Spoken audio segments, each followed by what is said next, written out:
Olá, boa noite. Boa noite. Tudo bem? Tudo bem, e você? Tudo bem na medida do possível. Tem que ser, né? Pensamento Tem que ser. positivo. Positivo, Claro. pelo menos isso, lado positivo. Ei, Wander, olha o positivismo. Mundo na Gostei. Eu estou tentando arrumar aqui. Ah, consegui. Eu não tinha conseguido ainda. Como que estão as coisas? Boa noite, né? Coisa Boa bacana, hein? noite. Muito bom se reunir assim, né? Assim a gente esquece do corona e lembra só das coisas boas. Sala de aula é muito bom. Cadê o nosso professor convidado ilustre, o Vitor, está chegando? Eu acho que tá. Deixa eu dar um toque nele. Claro, o Guilherme, Ana Laura, seja bem-vinda.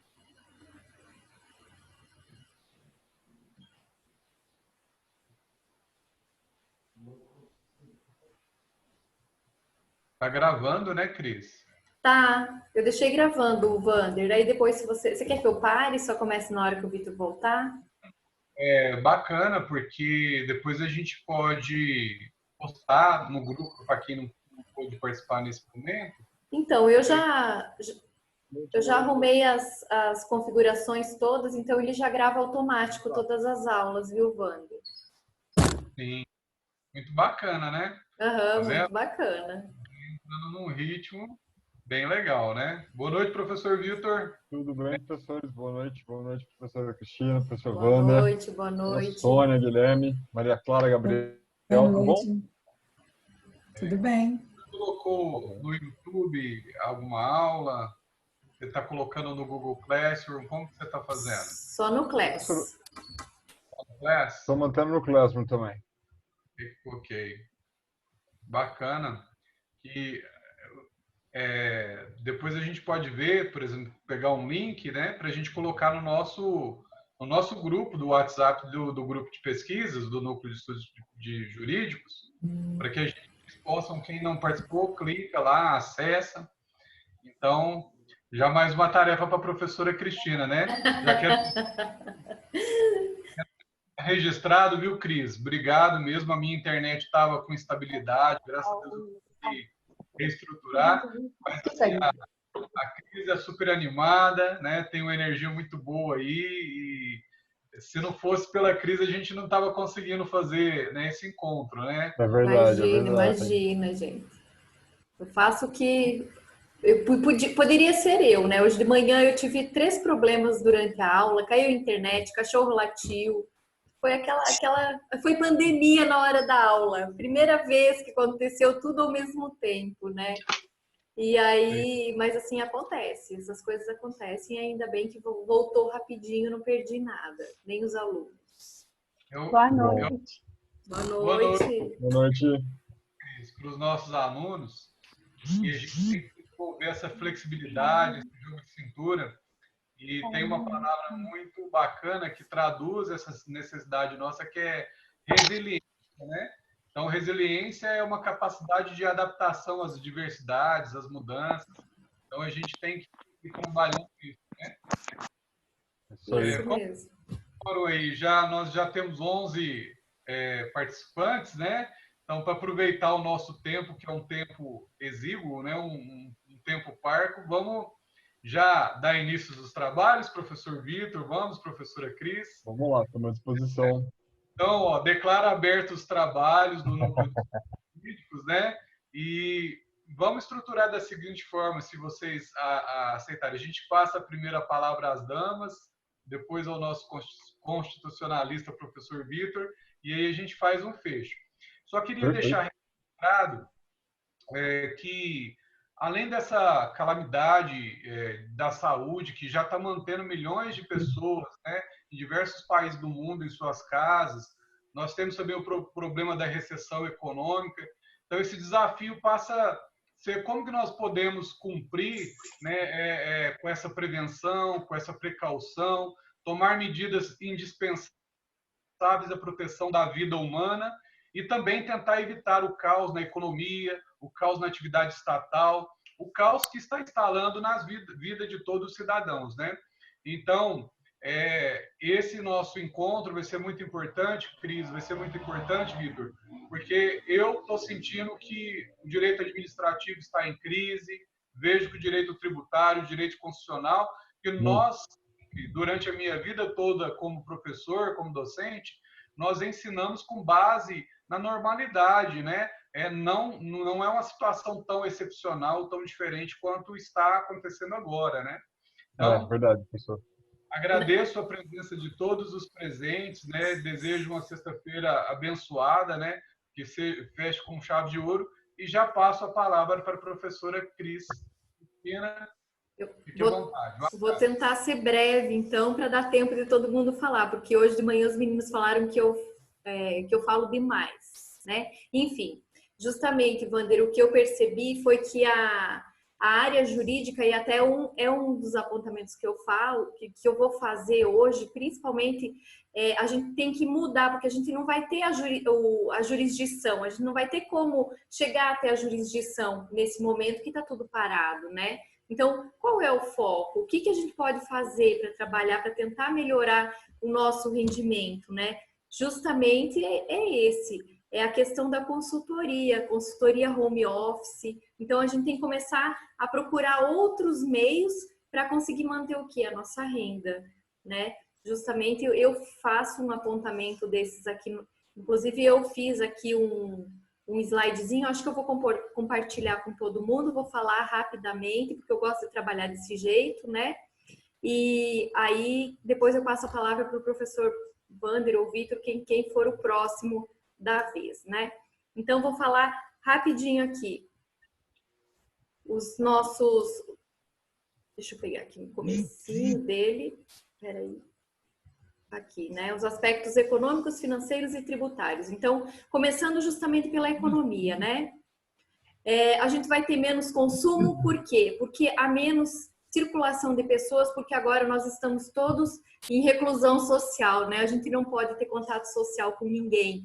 Então, consequentemente, a gente acaba consumindo menos. Quando a gente consome menos, o dinheiro também, ele diminui, né? A circulação do dinheiro para o desenvolvimento da economia também fica reduzindo. Os nossos estabelecimentos de ensino, a maioria estão fechados, né? Escolas, pré-escolas, né? Até o colegial estão todas fechadas, algumas já deram férias para os alunos e, consequentemente, estão sem comprar merenda escolar, né? E aí, principalmente as escolas públicas, sem merenda escolar, também aquele pequeno fornecedor, aquele fornecedor da merenda, também está mostrando, vai passar por um período com menos dinheiro, né? As nossas indústrias estão desacelerando, porque como há menos consumo, ela para de industrializar os produtos, né? De produzir. E o agronegócio, ele fica aqui no meio, tentando manter o quê? O abastecimento normalizado. Então, vai ter o quê? O menor faturamento em toda a cadeia econômica de bens e serviços, né? Consequência principal da economia, queda do PIB nacional, impactando, então, as contas públicas e toda a sociedade, né? Principalmente a renda da família, que eu acho que é a parte mais fraca da relação e é a que mais vai sofrer as consequências de toda essa desaceleração por conta do coronavírus, né? Então, empresas sofrendo esses efeitos da crise, com menos dinheiro para pagamento de despesas, de salários, tributos, os pagamentos dos bancos também e fornecedores, né? Então, a primeira coisa que a gente tem que pensar dentro da economia é justamente o quê? O pagamento de salário. A gente não pode deixar de pagar o salário dos nossos empregados, né? E aí vem o quê? Vem o aumento do desemprego, porque a maioria das pequenas empresas já começaram a reduzir esses empregados dentro delas, né? Então, atualmente a gente conta com 12 milhões de desempregados e a tendência desse número é aumentar, tá? Em segundo lugar, as empresas vão reduzir o pagamento do quê? Dos fornecedores. Eles vão ter que pagar os fornecedores, mas assim vai ter uma queda também nesse pagamento dos fornecedores. Muitas coisas eles vão deixar de pagar. E aí, depois tem um outro efeito, que vai ser o quê? A contratação, né? A pactuação de como eu vou efetuar o pagamento da minha dívida, né? E por último, né, a gente tem o pagamento dos bancos e dos tributos que vão ser postergados. Por quê? Porque a gente vai ver que dentro da lei 13.979 existem algumas medidas justamente para o pagamento desses tributos e dos bancos, como vão ser realizados, que eu vou apontar para vocês, né? Vai ter um estímulo, então, ao teletrabalho, das vendas online e um ajuste entre os produtos e os serviços. Por quê? Porque a tendência é que as vendas online, elas comecem a acontecer mais. Então, vai ter uma oferta maior. Por quê? Porque a população vai estar visitando mais o Facebook, mais as redes sociais, e aí, automaticamente, ele vai vendo o que você está procurando e vai lançando lá o produto para que você estimule, né, o consumo, né, para que, então, não saia o comércio, né, os fornecedores desses produtos e serviços, eles saiam perdendo. Então, recomposição de dívidas, onde credores e devedores, eles vão ter que ajustar as formas de pagamento com descontos e prazos, né, então vai ter que haver essa repactuação, essa recomposição. E atividade de litigância, né, o nosso judiciário, ela está reduzida. Quando a gente fala dos advogados, né, a gente está com todos os prazos sobrestados, todos estão parados. Então, o que acontece? A gente tem que tentar achar uma nova forma. E essa nova forma é tentar estabelecer uma consultoria online, que a gente já está vendo muitos advogados postando isso nas redes sociais também, né? Esse cenário traz uma menor arrecadação, que vai considerar o quê? O pagamento normal dos tributos, né? Então, ICMS, Imposto de Renda, Contribuição Social sobre o Lucro Líquido, Imposto sobre Serviços de Qualquer Natureza, o PIS e a COFINS, né? Então, todos esses tributos, eles vão ter uma arrecadação, mas uma arrecadação menor. Por quê? Porque os governos, eles já estão tomando providências para adiar esse recebimento dos tributos, né? Inclusive, isso já começou com o Simples Nacional, né? Onde a CGSN, né? O controle gestor do Simples Nacional, ele já divulgou uma nota, né? Que é a número 152 de 2020, estabelecendo um adiamento por 6 meses desse Simples Nacional. Então, o que engloba o Simples, né? A gente tem lá, dentro do Simples, as prestações, todas as prestadoras de serviços que são pequenas e tem lá dentro do faturamento que contribuem com o Simples. E aí eles vão ter uma alíquota para pagar dentro dele. Então, vai ter uma suspensão. E o que isso acarreta? Acarreta que esse pagamento dos tributos, a União, que é quem arrecada o Simples Nacional, então ela que tem competência de arrecadação, ela vai passar o quê? Passar a receber menos, né? Então ela vai ter menos receita para tomar as medidas que ela precisa tomar, né? Também vai ter suspensão por 3 meses após a crise, né? Após a volta normal das atividades, né? Vai ter uma suspensão de 3 meses até iniciar a cobrança, e aí vai ter um reparcelamento de 84 meses, e aí tudo isso está estabelecido lá na portaria MF 103 e na portaria 7821 de 2020, tá? Então, essas portarias também lá da Receita Federal, estabelecendo esses prazos de reparcelamento, e a primeira parcela desse reparcelamento, ela vai ocorrer somente a partir de junho. Então, mesmo que as empresas não paguem o Simples, não paguem agora, elas vão ter um prazo para pagar. E eu acredito que quem deixar de pagar vai ter uma dificuldade muito grande, porque vai acumular 1 mês, 2 meses, 3 meses. Pega uma empresa mais ou menos que tem um faturamento mais ou menos de 180 mil a 360 mil reais, vai ter por ano, ela vai ter mensal de Simples para pagar mais ou menos uns 2 mil reais. Então, você vai ficar lá 3 meses, 6 meses sem pagar esses 2 mil, você já viu o que vai virar e de repente você vai ter que fazer um reparcelamento e as dívidas os juros eles são muito altos e até agora ninguém falou sobre essa questão da diminuição dos juros, né? Todo mundo está falando que vai poder deixar de pagar, mas e os juros? Porque a gente sabe que tudo que é tributo que deixa de ser pago para qualquer ente federativo, os juros ele é muito alto e geralmente é taxa Selic. Então não compensa você deixar de pagar. Então as empresas elas ficam entre a cruz e a espada nesse momento de crise, né? Então, isenções e facilidades que vão ser relacionadas aos equipamentos médicos, então IPI e imposto de importação, e eles também vão melhorar, né, vão simplificar a questão do despacho aduaneiro para esses produtos que forem entrar no Brasil, certo? Quando vai importar esses produtos do Brasil. Então, tudo isso dentro justamente dessa lei 13979, essa questão da crise do coronavírus, tá? Algumas medidas também que foram anunciadas e não publicadas, então, a postergação do pagamento do FGTS, redução de 50% das contribuições do Sistema S, tá? Que são os tributos extrafiscais, as contribuições extrafiscais. E para quem não sabe, essas contribuições do Sistema S são aquelas atividades desenvolvidas lá pelo SESC, pela Fiesp, pela Ciesp, pelo SESI, pelo SENAC. Então, são todas atividades voltadas para a área de educação, certo? Então, essas contribuições também vão ter uma redução de 50%. Então, essas atividades também vão sofrer, porque não vão ter a receita para poder desenvolver essas atividades, que são atividades que o Estado não patrocina, mas ele cria essa contribuição dentro de cada setor para que, então, esse setor ele providencie esse estímulo à educação. Tá? Então, pleitos ainda não analisados, como a prorrogação de certidões de regularidade fiscal, porque quando você deixa, você fica devendo, a pessoa que contrata com alguma empresa pública, com algum setor público, né?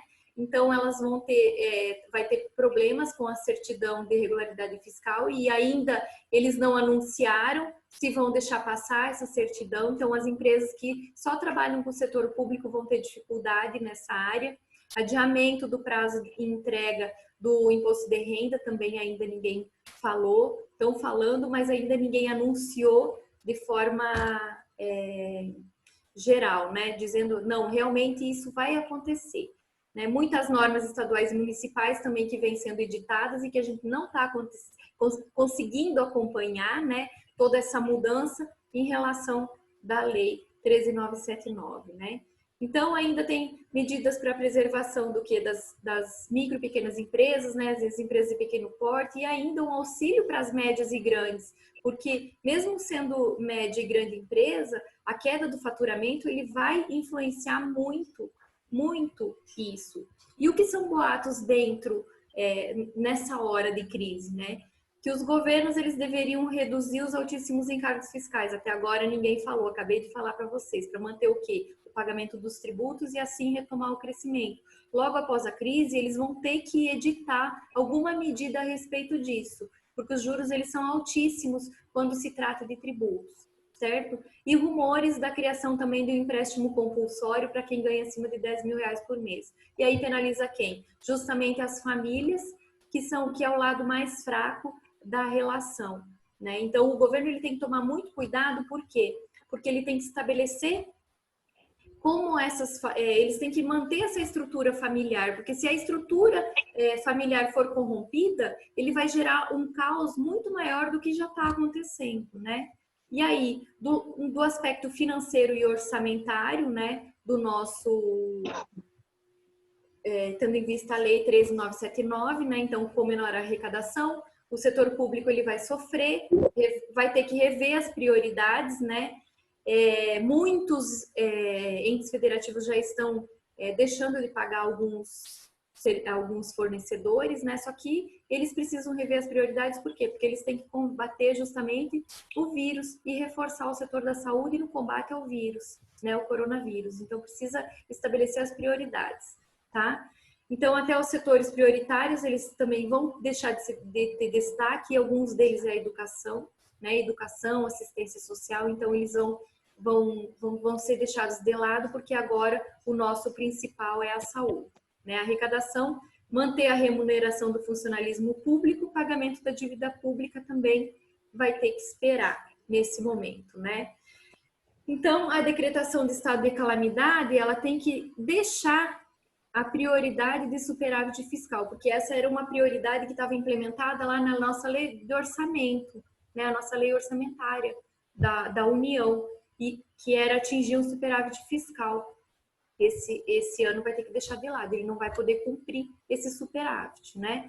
Isso aqui, essa medida de superávit, ela devia ser implementada em todos os governos, né? Alcançar. Deixar como ter essa prioridade devia ser em todos os governos, mas não são todos os governos que priorizam isso dentro do orçamento. Nesse orçamento nesse orçamento realizado pelo nosso presidente, então, ele tem sim essa prioridade, mas ele vai deixar de lado. Corte nas taxas de juros para auxiliar a economia e diminuir a dívida pública. O foco da ação do governo na manutenção da estrutura das famílias, né? Já falei. E equilíbrio econômico-financeiro dos contratos de concessão. Por quê? Porque a gente vai ter que tomar cuidado com esse equilíbrio justamente agora que todo mundo está deixando de pagar, especialmente com quem? Com as concessionárias de água e luz, devendo ser feita a devida recomposição posteriormente, né? Então, essa é a minha colocação a respeito, são os pontos principais da crise, né? Lógico, tem uma gama ainda que eu não falei, porque é a questão do investimento, né, do setor público, porque ele pode comprar o que ele precisar agora em estado de calamidade sem fazer licitação, e isso eu tenho certeza que o professor Wander, e é uma preocupação muito grande, né? E já falaram também na questão da aposentadoria, do regime próprio de previdência, de mexer da parte para patronal não pagar a parte que ele deve. Então, isso aí vai causar um endividamento também para os órgãos públicos, porque quando ele não paga depois, ele tem que cumprir aquilo que o Ministério da Previdência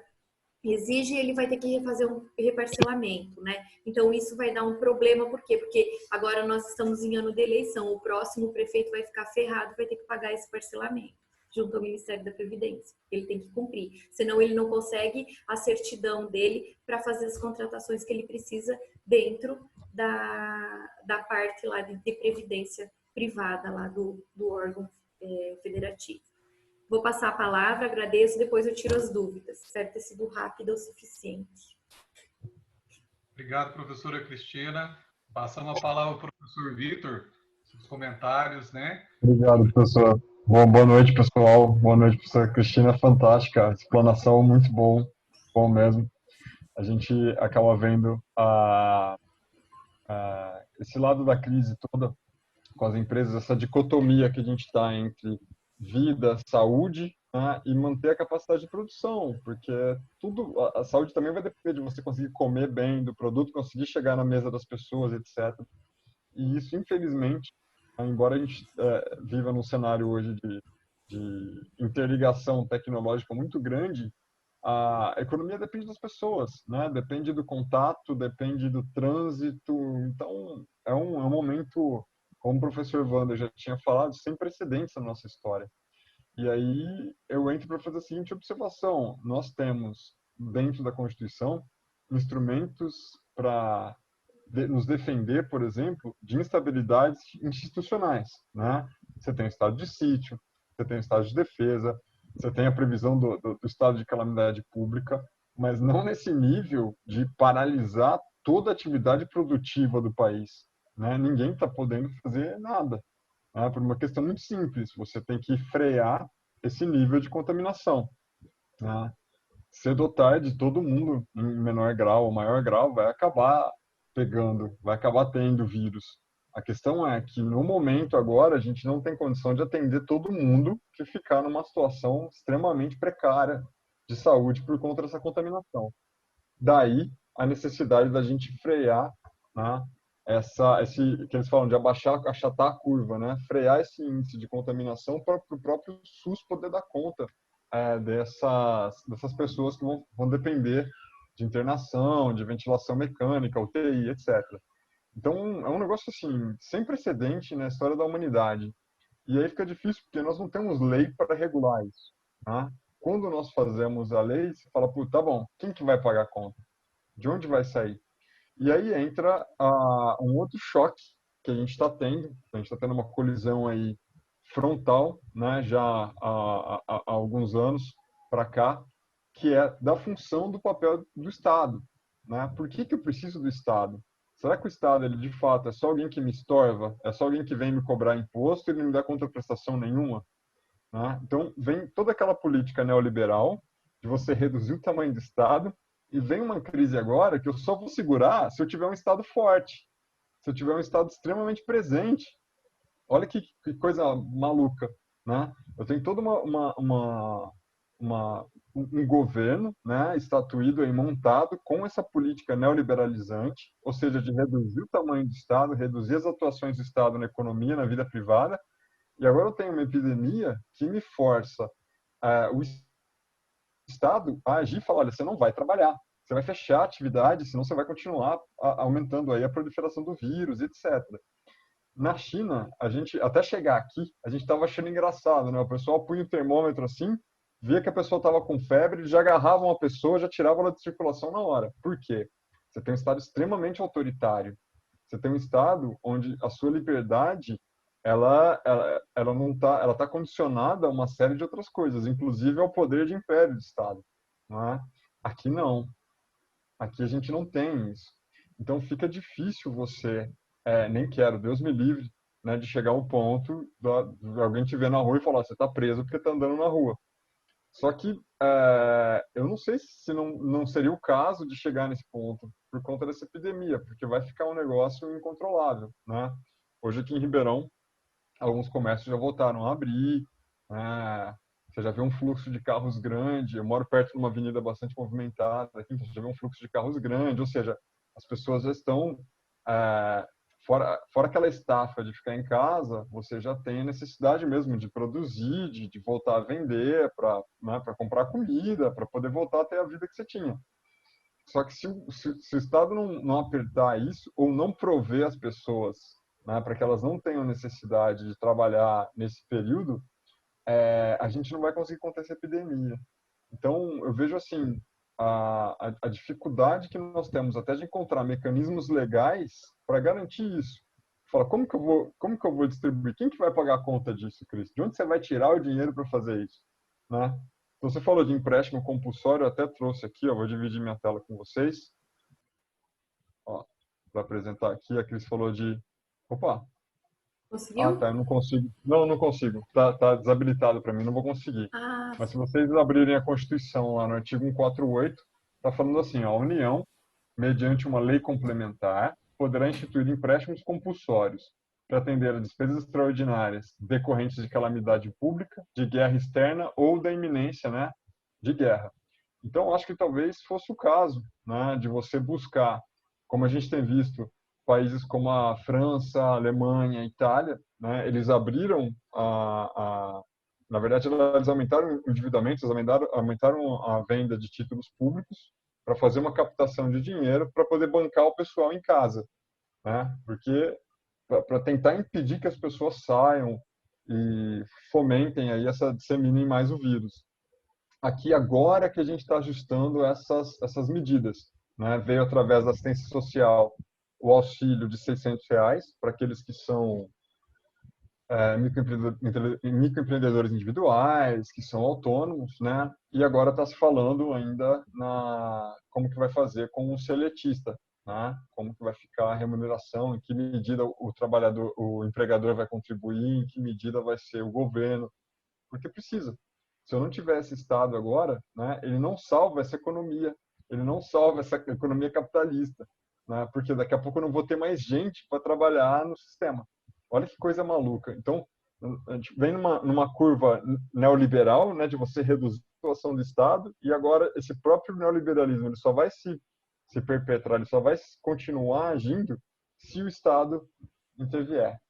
Então, é um momento ímpar. Eu tenho visto, assim, tenho tentado entender as melhores opções que a gente poderia tomar, né? Tenho analisado aí as legislações, aquelas, por exemplo, a primeira medida provisória que saiu, que foi a 927, né? 92, deixa eu pegar aqui, 926, que falou da suspensão dos contratos de trabalho.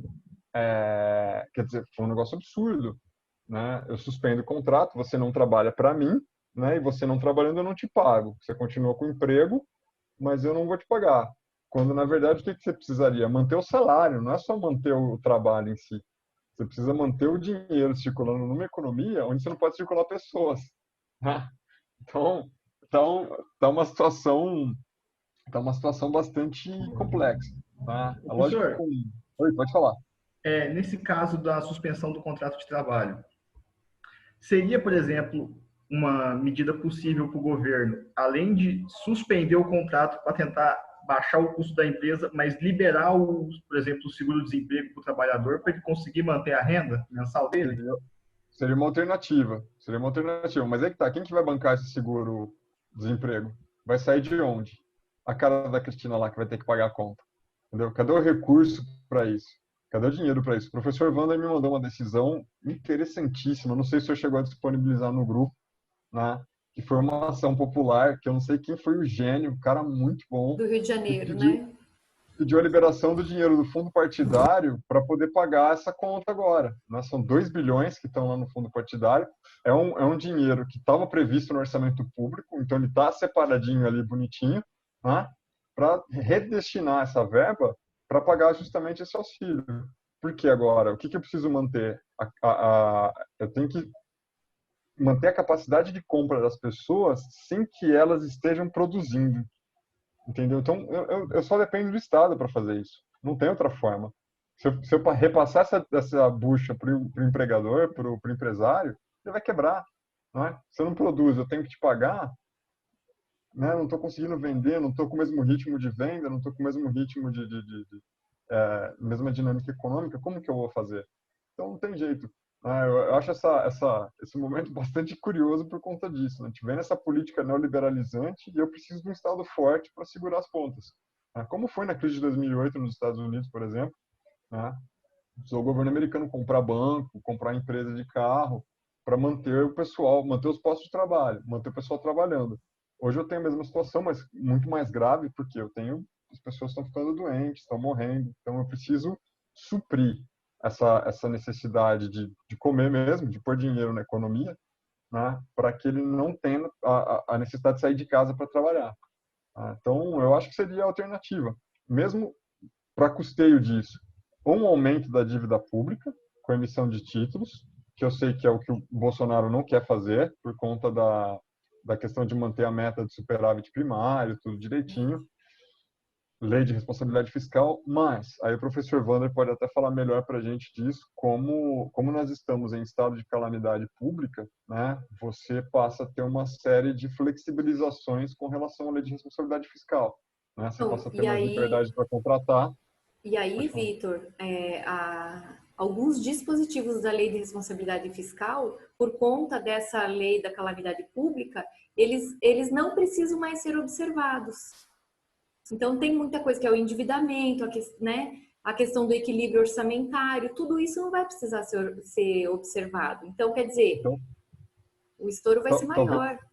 Talvez fosse o momento, de repente, de você fazer estabelecer uma determinada cota de emissão de título de dívida pública, né? Outra parte você pegar com empréstimo compulsório, tentar fazer um molde aí, para falar quanto a gente vai precisar para segurar as pontas, por exemplo, por mais 3, 4 meses. O que a gente precisa de arrecadar? Aí vamos tentar arrecadar, vamos no mercado pegar esse dinheiro, todo mundo aqui emprestaria dinheiro para o governo, né? Para ele fazer essa redistribuição. Por quê? A coisa vai apertar mais para as pessoas que têm menos, que podem menos. A gente está pagando o preço hoje dessa desigualdade social absurda que a gente tem, que em 30 anos a gente não conseguiu erradicar ainda. Né? Com a Constituição de 88 para cá, nós reduzimos muito, mas não erradicamos. E aí você vê, quando isso chega na favela, quando o cara não tem água para lavar a mão com água e sabão, você imagina a preocupação dele com ser contaminado. Né? A gente tem casa, graças a Deus, você tem sabão, você tem álcool gel, você tem tudo. Quem não tem, cara? A quantidade, deve ter o quê? 30, 50 milhões de pessoas nessa situação que não tem. Né? No país afora não tem saneamento básico, não tem esgoto. Então, é bastante complicado. O reflexo, né, dessa crise, por conta da desigualdade social, é muito mais profundo. Essas pessoas vão sofrer muito mais, vai ser muito mais difícil para elas. E aí o Estado precisa suprir isso de alguma forma. tá? Gente, eu falei bastante. Posso para o professor Wander, até para ele explicar para a gente essa questão do fato do príncipe, né, professor? Ó, só Tem lembrando sido que bastante ventilada aí. se cair, todo mundo volta rapidinho no mesmo Ah, link, beleza. tá? Beleza, beleza. Obrigado, pessoal. O professor Vitor, Oi? esse empréstimo compulsório aí seria o governo tirando dinheiro do povo? Na verdade, isso. Pode falar, Cris. Explica aí, que isso é da tua área.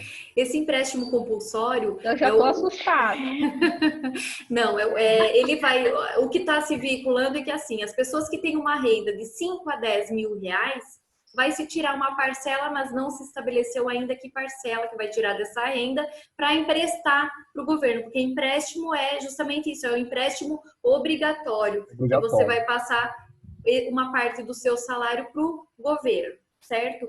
Então ele vai emprestar, ele vai, logicamente, para ele poder tirar o empréstimo compulsório o dinheiro do seu bolso, ele vai ter que aprovar uma lei, e nessa lei ele vai ter que estabelecer em quanto tempo ele vai devolver esse dinheiro para a população, porque é um empréstimo, né? Só que é um empréstimo obrigatório, que ninguém vai poder escolher se quer dar ou não. Todo mundo vai ter que dar nesse momento. Cristina.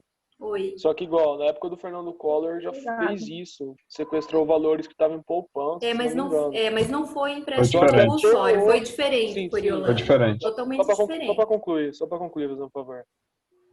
O Estado até hoje não pagou o valor que foi retirado. Isso, Como justamente. é que agora eu vou emprestar um empréstimo compulsório, sendo que eu já sei que o Estado não vai me pagar? O Curi, foi diferente lá pelo seguinte. Lá teve um congelamento da poupança para travar o índice de inflação. E aí você tinha dois índices que corrigiam as poupanças. Era a ORTN, Obrigações Relativas do Tesouro Nacional, e um outro índice. Na época, o que acontecia? Como a poupança rendia muito, as pessoas tiravam dinheiro do mercado, né, punha na poupança, e aí, como ela acompanhava a inflação, você tinha uma forma de não desvalorizar, de não perder dinheiro. O que ele fez? Ele congelou isso para tentar conter a inflação. E aí ele mudou o índice. No mudar o índice, a poupança é um empréstimo é um contrato de mútuo federatício que você tem com o banco. Você empresta o dinheiro para o banco empresta o seu dinheiro e depois ele te paga um percentual. Nesse meio tempo, o Collor fez uma lei que mudou a taxa, certo?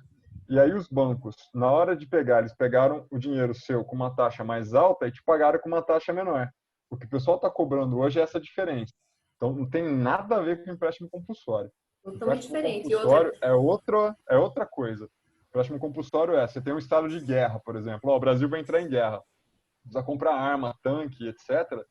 Institui um empréstimo compulsório. A população vai pagar. Começa a pegar ali no lerite um compulsório por mês, e aí tem a previsão de como o Estado vai te devolver, o quanto ele vai te devolver, como ele vai, porque é um empréstimo, só que é obrigatório. Se você compra um título da dívida pública, também é um empréstimo que você está fazendo para o governo, mas ele é facultativo. Você vai lá e compra uma letra do Tesouro Nacional, como que chama agora? A gente tem um monte de Tesouro Selic, Tesouro Direto e etc. Né? São formas de você emprestar dinheiro para o governo, ok?